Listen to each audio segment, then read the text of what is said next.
Friends, இப்போ பார்த்தீங்கன்னா நாங்கள் கோயம்புத்தூர் ரீச் ஆகிட்டோம். அண்ட் இந்த மலையை பாருங்கள், பார்க்க ரொம்ப அழகாக இருக்கா. சரி, இப்போ நாங்கள் வந்து எங்கள் ரூம் டூரை காட்ட போகிறோம். ஸோ வாங்க போய் பார்க்கலாம்.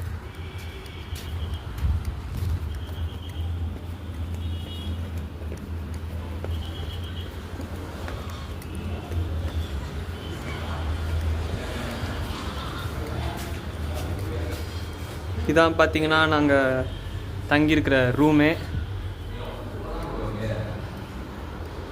இதான் கிச்சன் ஸ்லாபா, ஃபுல்லாக டைல்ஸ் போட்டு ஒட்டி வச்சுக்கிறாங்க.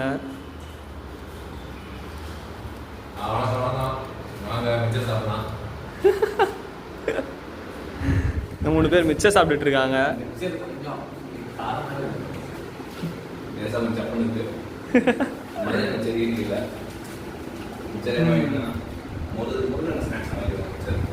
முருகன் ஸ்நாக்ஸ்லாம் வாங்கியிருக்கானா? லக்கேஜ் எல்லாம் நாங்கள் வச்சாச்சு. அடுத்து இன்டர்ன்ஷிப், அவ்வளோதான். இன்டர்ன்ஷிப் இல்லை, அப்பன்டிஸ் வேலை ஸ்டார்ட்.